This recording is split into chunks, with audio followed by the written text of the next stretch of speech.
Welcome to the Rim Break Rodeo. We hope this video helps. You start by confirming prerequisites.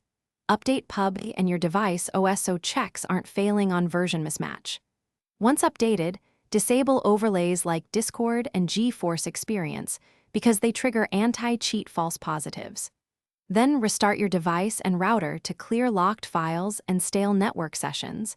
This often resolves transient authentication errors. Make sure you use a stable connection, wired or 5 GHz Wi-Fi, since packet loss can look like tampering to the anti-cheat system.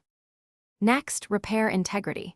Verify game files via the launcher so missing or corrupted files are restored.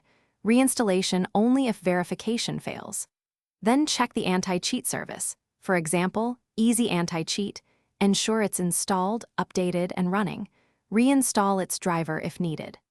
Run both the game and anti-cheat with administrator privileges because permission errors often cause security check failures. Also scan for third-party drivers or mods.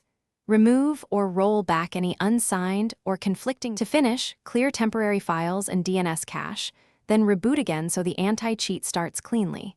This removes leftover locks and stale entries. Once done, test your Pubg account on another device to determine if the problem is local to your PC or network. If security check still fails, collect log files, record exact timestamps, and provide them to support because detailed logs speed resolution. One key tip: temporarily remove recent system utilities or VPNs. If that fixes it, reintroduce them one at a time to find the culprit. Thanks for watching. Consider subscribing if we helped you.